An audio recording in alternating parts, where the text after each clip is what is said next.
Olá, queridos e queridas, como é que vocês estão? Aqui estamos para mais um vídeo, mais um conteúdo feito com todo carinho para vocês. E hoje falaremos sobre mistério.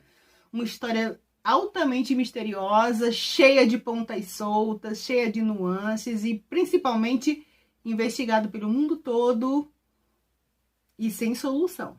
Será? Se prepara! Antes de começar o vídeo, quero fazer um convite para quem não está inscrito no canal Dois Passos de Fé, que faz favor, vai lá, se inscreve, deixa o sininho ativado, dá o like, se quiser comenta, compartilha, porque a história de hoje é de apertar o cinto e não perder um detalhe. Bem-vindos ao nosso novo vídeo.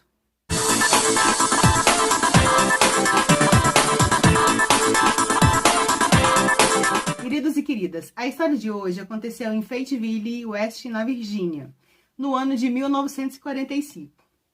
É uma história dessas que são extremamente inacreditáveis, extremamente de cair o queixo, porque ela é cheia de, não só de mistérios, mas cheia de coisas inacreditáveis que só vemos em filmes, vemos em Hollywood, vemos na ficção. Mas aconteceu. George e Jane, casados, eles tinham 10 filhos. George, eles eram imigrantes italianos e tinham posições políticas bem definidas, bem decididas. Ele, principalmente o George, ele criticava muito o governo de Mussolini, Benito Mussolini. E por ter sua postura política, ele não escondia. Ele sempre estava em debates políticos e sempre se posicionando. Ele chegou aos Estados Unidos como imigrante, foi abandonado, criança ainda e sozinho vencendo a vida. Então, essa altura do campeonato, o George, já casado com a Jane, ele tinha uma empresa grande de caminhões, de automóveis, e ele estava bem sucedido. A família dele era uma família avisada, a casa dele era uma casa bonita. Então, era uma família de destaque social. Lembrando que estamos falando do ano de 1945. 1945, George, Jane e os 9 filhos. Lembra que eu falei que eram 10 filhos, mas um dos filhos estava no exército. Então tinha 9 filhos em casa, véspera de Natal. Véspera de Natal, havia tido a ceia, havia tido a abertura de presentes e por ser uma época que não tinha internet, não tinha muito atrativo, vamos dormir. O George já havia dormido, alguns filhos já haviam dormido e Jane também estava se preparando para dormir. Mas alguns meninos, alguns dos filhos estavam brincando ainda, felizes com os presentes de Natal e pediram para a mãe poder ficar brincando, estendendo mais as brincadeiras. A Jane acatou e deixou os meninos brincando, se distraindo. Ela só pediu, fez a ressalva. Olha, quando for dormir, fechem as janelas e apaguem as luzes. E foi para o quarto dormir. Alta madrugada, o telefone toca. E a Jane, a mãe, acorda assustada, atende o telefone e uma voz assustadora fez sons e ela desligou. Imediatamente ela foi no quarto das crianças ver como é que estavam as coisas e viu que as luzes não estavam apagadas, estavam acesas. Apagou as luzes e voltou para a cama dormir. Mais um pouquinho, avançou a madrugada, eis que ela escuta gritos assustadores e gritos de fogo. E, queridos e queridas, a Jane pulou da cama, acordou o George. E o George também assustado, viram que a casa estava pegando fogo. Imediatamente, o George e a Jane, o casal, eles dormiam na parte de baixo da casa e tinham 9 filhos, 4 também na parte de baixo. Os 5 que dormiam em cima da casa foram os 5 que pediram para ficar brincando além. O que foi podendo tirar, salvar, conseguiu salvar 4 crianças e levou para fora de casa.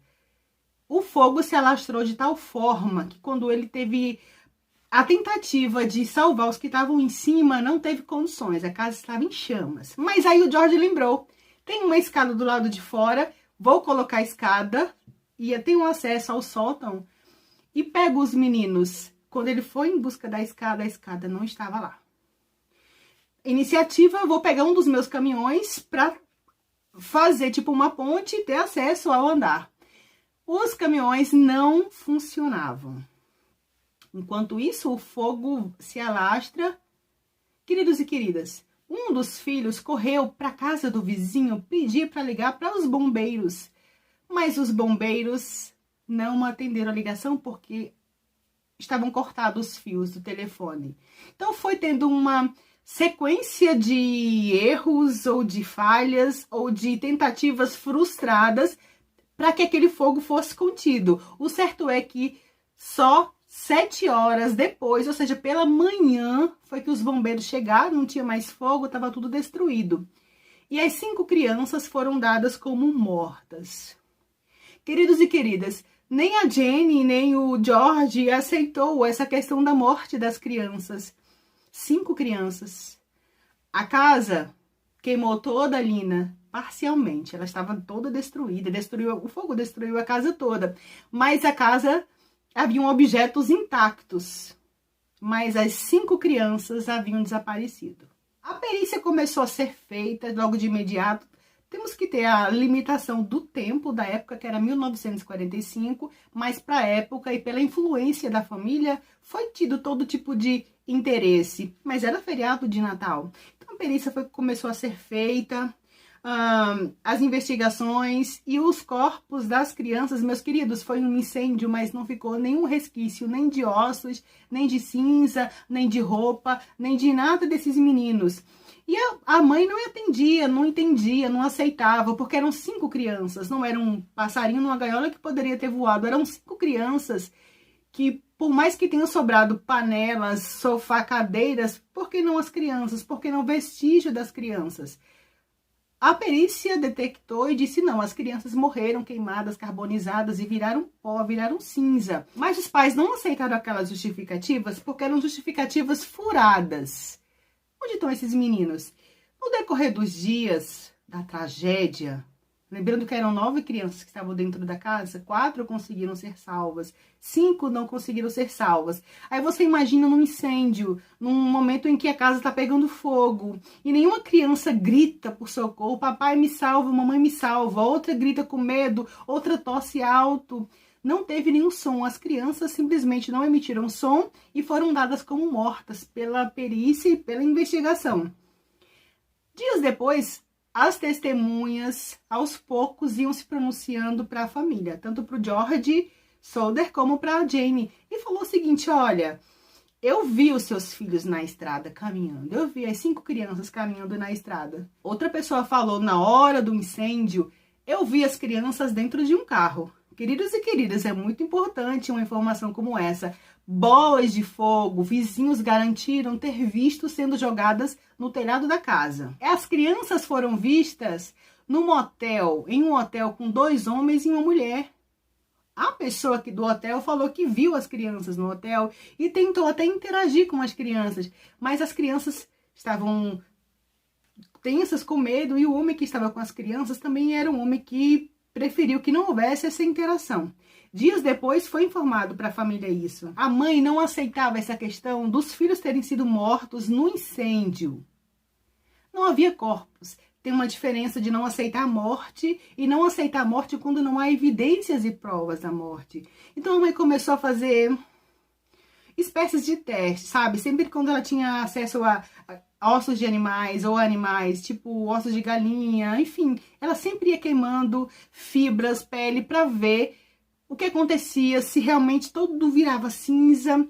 E a pesquisa dela foi tão intensa, meus queridos, que ela descobriu que 2.000 graus são necessários para que desapareça tudo. 2.000 graus é necessário, com 2 horas queimando direto.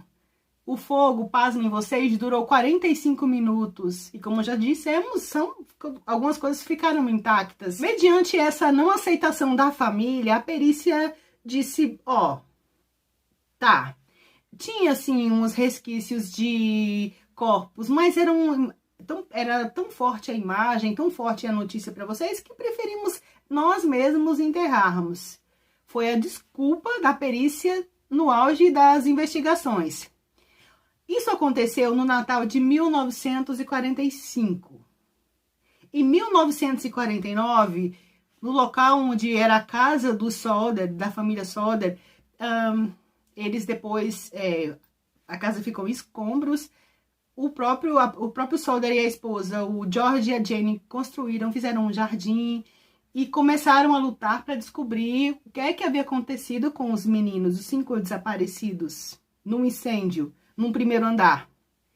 Em 1949, foi encontrado naquele local vértebras humanas. Então, veio uma esperança, alguém ficou aqui, alguém ficou o restinho. E foi feito o exame daqueles restos mortais. Eram 5 crianças que estavam no sótão, dormindo, que desapareceram no incêndio sem emitir nenhum som. O Maurice, de 14 anos, a Marta, de 12 anos, o Luiz, de 10 anos, Jane, de 8 anos e a Beth, de 6 anos.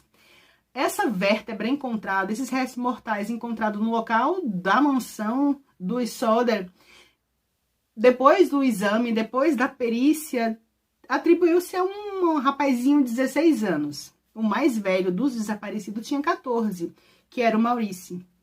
Tá bom, faz de novo o exame. Fez de novo o exame, 23 anos. Quer dizer que eles pensavam que no novo, refazendo o exame, ia ficar mais próximo do Maurice, mas descobriu que não era 16, era 23. Refaz. E quando refizeram pela última vez, descobriram que não eram vértebras humanas, eram vértebras de um animal. Então, voltamos à estaca 0. Queridos e queridas, existem curiosidades assustadoras dessa história.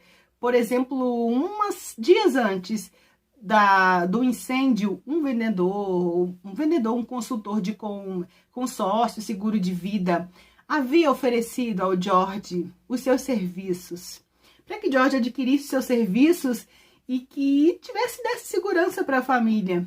O George negou, o George disse que não queria aquele seguro de vida. Imediatamente o vendedor não gostou da negativa e a história relata que o vendedor falou o seguinte para ele: cuidado, a sua casa pode pegar fogo e os seus filhos podem pagar caro por isso. É de respirar fundo. As coincidências da vida ou os avisos, os presságios da vida.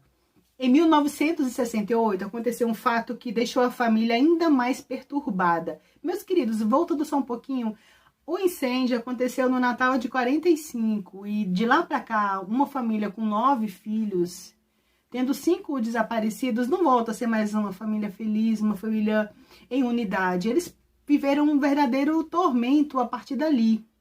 45, aí vértebras falsas. Em 68, uma carta foi recebida pela família.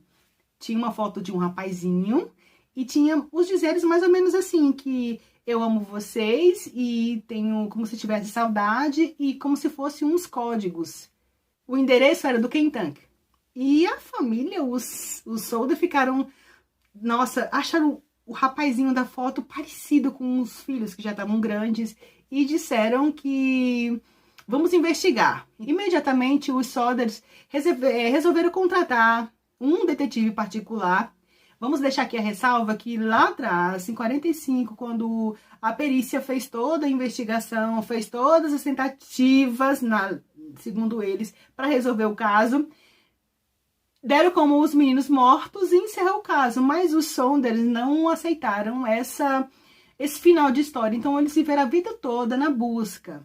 Quando eles viram aquele endereço do Kentucky, contrataram imediatamente um investigador particular para que fosse lá averiguar quem era esse rapaz da foto e do que se tratava. Mesmo que fosse trote, mas que vá lá.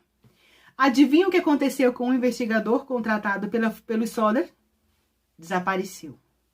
É uma história totalmente envolta em perguntas, mas poucas respostas. E as respostas que se tem dessa história geram mais perguntas. Foi um incêndio criminoso? As crianças haviam morrido?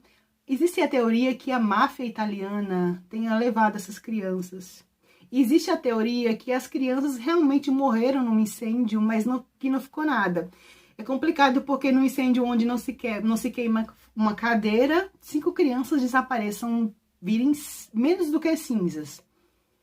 Os Saunders, depois de tantas tentativas frustradas em resolver, entender, encontrar os filhos desaparecidos, eles colocaram esse outdoor até o dia da morte estava lá. Sempre quem passava nas rodovias via.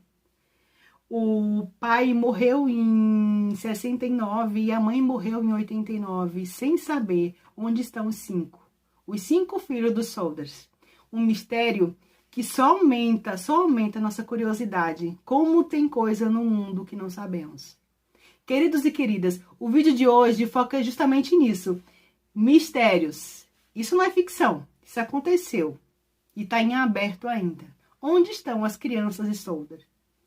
Homens e mulheres hoje. Até o próximo vídeo.